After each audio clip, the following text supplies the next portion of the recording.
on in the match. But Pokemon trainers at home, I hope you are seated. I hope you are ready. We are diving into the opening match of day 2. We're going to have the Dragonite and Garchomp, a double Dragon Fiesta out here front and center against a Dragonite and Jumpluff on the opposing side. Oh, look at little Jumpluff there, Lou. Just amongst all of these huge big dragons there. Let's go, Jumpluff. Okay, so we're moving right, obviously, straight into this match here. Torkoal, if it's in the back for Luca, can obviously switch in here and Sleep Powder either of these targets, which will put a huge stopper to any of the offense that Dragonite or Garchomp can offer out here, except for the Lum Berry that Victor has on that Dragonite, which will completely shut off that Sleep Powder option. So the Garchomp's probably a little bit threatened at the moment, especially if a Sleep Powder goes into that slot, and then the Dragonite on Luca's end can easily just scale shot either attack here as well. So interestingly, the abilities on Dragonite is something we don't often see. We often see in focus, but multi-scale is on both of these Pokemon. But Scale Shot will get around that first bit of the multi-scale and then do the rest of the damage through it. You kind of have to act a bit like it's a focus sash. You want to be able to give it that little bit of chip to expose its vulnerability through the rest of the game. And Intimidate coming through, but that's only really going to affect that opposing Dragonite, which is a nice play to come through here, knowing it's not that inner focus variety and will be affected by the Intimidate as the Dragonite decides to get all beautiful and bejeweled here as it goes into its flying Terra type, drops that Dragon typing, leaves itself potentially a little bit less vulnerable to any Ice type moves that could come through. Jumpluff is going to go for that Sleep Powder, but it's not going to be connecting thanks to the safety goggles that Incineroar is very fashionably wearing. And there's Terra Blast with that flying. It's not too effective into the Jumpluff, it's just into the Dragonite. And look at that, with that multi-scale, it's taking that so well. And Scale Shot's coming out. 2 hits, 3, 4 maybe, and maybe 5, we'll have to see. Well, did I say Ice type moves? I meant Dragon type moves. That's why you drop that Dragon typing. Make sure the Dragonite is going to be able to hang on as it's hit 4 times by that Scale Shot. Dragonite obviously taking a defense drop here as well, but going to be boosting up its speed, giving it maybe the opportunity to go for another Scale Shot in this next turn. Exactly. So when you've got that boost, it's going to be really key. But obviously, Scale Shot has the downside of lowering its defense. So Victor's Dragonite at the moment does have extreme speed. So if it's powerful enough, it can target a streak speed into that Dragonite slot and maybe even get a KO at this point. And without it being inner focus as well, it's also not going to be able to take a fake out very well because it will still flinch at this point too. Whereas the Jumpluff can get away with it. It's got that Covert Cloak. It can go whatever move it likes right now. And this Dragonite is looking like it might not want to take a potential Encore if it's going to then lock into that Torkoal slot. That's the thing, the Sleep Powder's null and void here thanks to the Lum Berry and the safety goggles. The fake out coming through, I think this was the right target if it was that Dragonite still in play. As the Jumpluff goes, okay, I can't put you to sleep, I'm going to boost up the speed on my side of the field and bring in my slow and steady little turtle to the match. Terra Blast flying type is going to come through from this Dragonite, connect down into the opposing grass type. This will do a huge chunk of damage, enough to get the one-hit KO.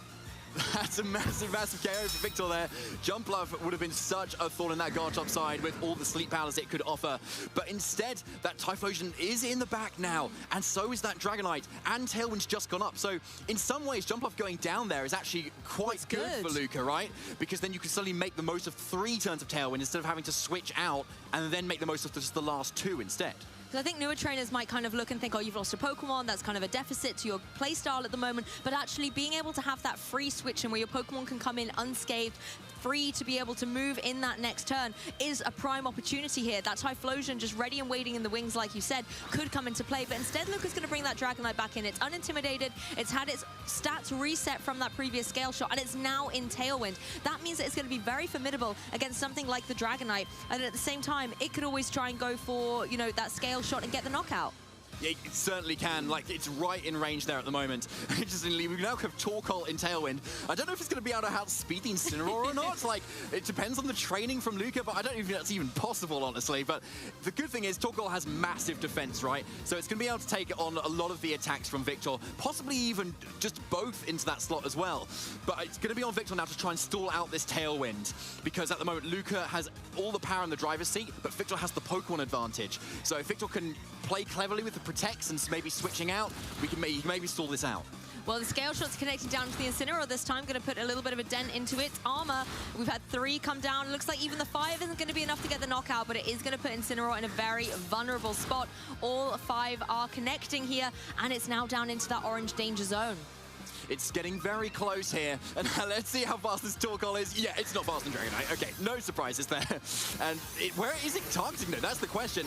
And Torkoal is actually taking quite a lot of damage from that. That's a lot of defense that Torkoal has. But there's the overheat instead, and it's enough for the Incineroar KO. Love this double up down into the Incineroar. Sometimes you do see Incineroar just pivoting in and out of a match constantly, being really disruptive with those intimidates into your physical attackers like a Dragonite and applying that fake up pressure. And I think Luca identifying this is going to be an annoying threat that I want rid of. At the same time, Torkoal's getting out of there. Could this be Typhlosion's moment? It's the only Pokemon that can switch in now. And when it's on the field, are we going to see it shine?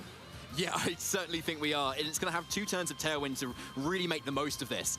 And interestingly, Luca hasn't actually committed Terra yet as well. So if Luca really wanted to, we could see Terra, Fire, Choice Specs in the sun, Eruption coming out all over Victor's team, which would be incredibly, incredibly powerful. And yet Kingambit's coming in here, which is not really the Pokemon Victor wants to be kind of switching in here. It's Assault Vest. It can't Terra out of that Fire weakness either. So the best hope Victor has really here to kind of survive this turn is maybe hoping for the Terra Fire, maybe extreme speeding into the Typhlosion, but at the moment it's looking like this Typhlosion is exactly the position it wants to be. Yes, and of course Victor now revealing his full hand of Pokemon as well, knowing that there is no Alola Ninetales in the back, meaning that the sun is going to be here to stay. Even if it ends, the Torkoal is in the back, it can reset that a little bit later on in the turn, and that's really good news for the Torkoal and the Typhlosion. And the Dragonite, I guess. To be fair, something I haven't mentioned is the Sucker Punch on the Kingambit. That can really kind of help Victor out in the situation, to be honest. So might actually force the Terra on Luca's end, to be honest. But then that kind of leaves it open to the Extreme Speed at this point. So is Sucker plus Extreme Speed enough to do enough damage to be able to reduce these eruptions enough to the point that actually Luca might want to lock in a Heat Wave instead? Well, you did say it was going to force the Terra, and the Terra indeed is shining right now. I think it's also to the benefit of being able to boost up offensively. Dragonite is not felled by the Extreme Speed, although that does a significant chunk of damage as the Sucker Punch comes through to be able to finish up the job. Typhlosion sitting in a prime position, though, with its full HP. If it's gone for something like an Eruption, this will be devastating, but no, going for the safer choice going. There's maybe a bit of priority here I don't want to contend with, and weaken my Eruption, and the Heat Wave gets the job done. That's massive there. Okay, yeah, Heat Wave is still going to be very, very powerful out of this. So still a good lock-in for Luca, honestly. Still a lot of damage there.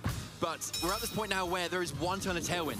This Garchomp in the back for Victor has Protect. It can Protect on this last turn of Tailwind and then suddenly offer those Earthquakes into either of these slots. So even though Luca's in Tailwind, but though with the Pokemon advantage, if Victor's trained his Garchomp to be faster than this Typhlosion, which is possible, Victor might actually have this locked up. Oh, I mean, Garchomp is one of the Pokemon that fire types normally shudder in fear in front of. But as you said, Typhlosion and Torkoal both, particularly the Torkoal, has a really decent defense stat as well. And it's that 2v1 situation. If you take a closer look at the Garchomp, it does have access to that Earthquake, but instead, just going to go for the Protect, stalling out these remaining turns of field statuses that are happening at the moment. The Heat Wave coming through, but to no avail, that Protect is in play. Yeah, so Victor did a really good job of just stalling out that Tailwind and preserving that win condition in that Garchomp right to the end, showing it is really, really good Pokemon right now, even though we saw a drop of it in the day 1 statistics yesterday, actually. So here is the Garchomp we were waiting to see. It is from Victor, and it's going to just be able to click Earthquake at this point. And with that Life Orb, it should just be enough to take this double KO here. I think what Luca just has to hope for is it's maybe not enough. Maybe Victor targets around and tries to go for maybe some Stomping Tantrums to be able to take this. But if I were Luca, I'd be thinking about what we need to do for Game 2. That's the thing. Torkoal's weakened enough at this point. The Life Orb, as you've mentioned there, David, from the Garchomp, is going to be able to pack that additional punch behind the Earthquake. And in the face of 2 fire types, it is going to be a big amount of damage. You can see Luca actually is the player here, really taking every second. Is there an out? Is there any way that you can play around this? Or do you have to roll the dice on this Earthquake damage? It's going to be the Garchomp moving first. This is his move of choice because it will target both Pokemon. Torkoal actually going in for the Protect here, but Typhlosion exposed to take the full brunt of the damage, and it will get the 1-hit knockout as you predicted. Yep, Typhlosion, his new form is now down, and that is a very, very useful Garchomp to be able to do that. I don't know if it's guaranteed to be on a KO without that Life Orb, just showing how good that Life Orb set is on Garchomp, really. And interestingly, like, Stomping Tantrum is the same equivalent power as Earthquake into either slot, so there's no reason to Stomping Tantrum. You just want Earthquake at this point. There's no Wide Guard or anything, so this Torkoal is very much going to be going down this turn too. So the question is, how does Luca kind of adapt for next turn? Do we see the same sort of thing, or maybe just a different sort of play with the same 4 Pokemon? Do you know what? I think the 4 Pokemon were great, but I would have really liked to have seen the Typhlosion come back in due to that free switch from the Jumpluff rather than the Dragonite. Only because later we got to see that when it was in the sun and it was Terrafire boosted, that Heat Wave was able to get the knockout. And I feel like if the Typhlosion had come in then and been able to take more advantage of these Tailwind turns and not allow Victor the room to be able to stall them out with that Protect on the Garchomp, it could have given them the momentum to be able to get that damage on the board. You can see the Torkoal here just protecting in vain, knowing its time will eventually be up. It would take a little bit of a miracle for it to stall out all of these Earthquake PP turns, but I think it's a good opportunity here for Luca to actually start thinking about, hey, in that game 1, I was in a really good position. What went wrong and how can I adjust for game 2? Yeah, I don't think there's any doubt that Luca is thinking right now. But it's like, that's a very pensive pose he's got there going on. So I don't blame him at all. Like, when you're up against Victor Medina, like, who has all of these accolades behind him, you really need to think about what sort of game plan you're going to do. But it really showed how Victor had a game plan and he executed it so well. Because even though it was kind of an obvious sucker punch into the Typhlosion on that particular turn to kind of get rid of that KO, actually, Victor identified much earlier than us that Garchomp was the key to this match right at the end, and so getting rid of that... It's running a very unique set, isn't having any kind of Dragon-type moves on there either, so it doesn't apply a lot of pressure to the opposing Dragonite, but those flying Terra Blasts put in some work, and Dragonite is back in action here for Victor Medina, paired up with that Incineroar once again, throwing down an Intimidate here, and Luca also bringing that Dragonite to the center stage with the Jumpluff once again. Yes, we saw Victor lead the double dragon last time, and then switch in the Incineroar in turn 1, but now it's just on the board straight away, which makes a lot of sense because this Dragonite, again, isn't in a focus. It can just be faked out this turn, and then the Jumpluff can be kind of effectively dispatched already. It can't protect itself, so you can just kind of Terra Flying Blast right into it, and the only thing, as we can see in the back, is that Kingambit that can take the hit, but then you're staring down the Incineroar, which has that Flare Blitz ability too, so great call for Victor to lead that Incineroar with the risk of it leading into a Kingambit, basically. Almost wouldn't be surprised to see the Torkoal switch in here just to give Jumpluff the edge with this Chlorophyll ability to stop something coming through from this Dragonite. Maybe you can get the Tailwind up before you are felled by a flying Terra Blast coming through. Dragonite is going to be going for that Terrestrialization here once again, dropping that Dragon typing, meaning Scale Shot won't be as effective, and again can use that Terra Blast more effectively. There it is, Terra flying for that super effective Terra Flying Blast. It's going to do a lot of damage to whatever target it hits. Honestly, we've seen how much damage it does, even to a Torkoal, and there's the Scale Shot. Is it a miss? Oh, that's a big one. Completely misses there, allowing the Dragonite to freely go for this Terra Blast. It's going to find its mark actually onto the opposing Dragonite, do about a third of damage and break that multi-scale, leaving it more vulnerable. And Dragonite is followed up by the opposing knockoff, getting rid of that loaded dice. So Scale Shot already missed once. Now it's possibly going to be doing less damage going forward. So Victor could have actually gotten a very easy KO on that Jumpluff there, but the downside of that is, as we say, if the Tailwind went up and Jumpluff goes immediately down, then we've got Typhlosion with 3 turns of Tailwind, which actually would have been, as we kind of talked about in game 1, quite advantageous for Luca. But Victor's actually playing quite smart here to actually leave that Jumpluff alone at the moment, because neither of these targets can be put to sleep right now, and as long as Victor doesn't click something that then can be locked with an Encore, he's kind of safe to just kind of ignore it, really. Grass-type damage isn't going to do very much with Leaf Storm, right? So, effectively, this Jumpluff is a little bit useless sitting on the field right now. Like, Victor's very happy to Terra Blast and knock off, to be honest, on everything, and the loaded dice is gone on this Dragonite. Yeah, I think that's a great observation, actually. The Jumpluff was the fastest thing on the field anyway. It didn't need a potential Sunsetter to give it that boost to set that Tailwind up, and as we've had the sneak peek in the back, it doesn't look like Torkoal's even come to this match. The Extreme Speed going to go through into the opposing Dragonite, has 100% accuracy, and at the same time breaks that multi-scale, leaving it more vulnerable, but Dragonite can go for this Terra Blast into the Typhlosion that switched in. That was nearly a one-hit knockout. Not quite, though, but Incineroar once again is like, I've got your back. Here's the KO, and already Luca down a Pokemon. Yeah, like an amazing kind of double target there. But it's also really safe, right? Like, there's no protect on that Jumpluff, and Luca knows it's a useless slot. He needs to switch it out to get something back in, and there is the absolute punish as well. But even if he doesn't switch and lets it go down, that's still a bit of a punish anyway. It's still a stalling of a turn of Trick Room as well, and Jumpluff can't come back in again. So just a really safe play, just advancing on that already good position that Victor has to double down into that slot and get rid of it. And now we're down to a Dragonite without its loaded dice. It's not offering a lot of damage. It's intimidated at the same time. And now it's probably all on this Kingambit now to deal the rest of the damage to the rest of the team. I feel the Dragonite on Luca's side has lost his confidence a little bit for all those things you've just mentioned, and the fact the Scale Shot has missed. The Extreme Speed, yes, it's accurate, but it's not going to be dealing enough damage. I think you do have to maybe risk it a little bit and go for those scale shots, get that damage on the board. We saw how much 5 of them even did to the opposing Incineroar. At the same time, Luca maybe can try and switch it out and reset that Intimidate drop that seems to have been so detrimental, while capitalizing on the fact that you have this King Gambit on the field and we know how much damage it's capable of. It's actually the flying variant here, not going to be going for that extra damage with something like a Terra Dark, but lots of flying Pokemon in the air right now. So there's the extreme speed into the Dragonite, getting it a little bit lower, perhaps into that King Gambit range, we'll have to see. But yeah, thanks to Tailwind, that Dragonite on Luca is definitely going to be outspeeding versus the extreme speed ties. But there's the Assurance follow-up, and yes, that is enough damage to KO this pesky Dragonite here, which is a really nice KO for Luca right now. Yeah, really nice seeing that big damage that can come through from the Assurance, getting the knockout on the opposing Dragonite. The Dragons are out for the count in this particular turn.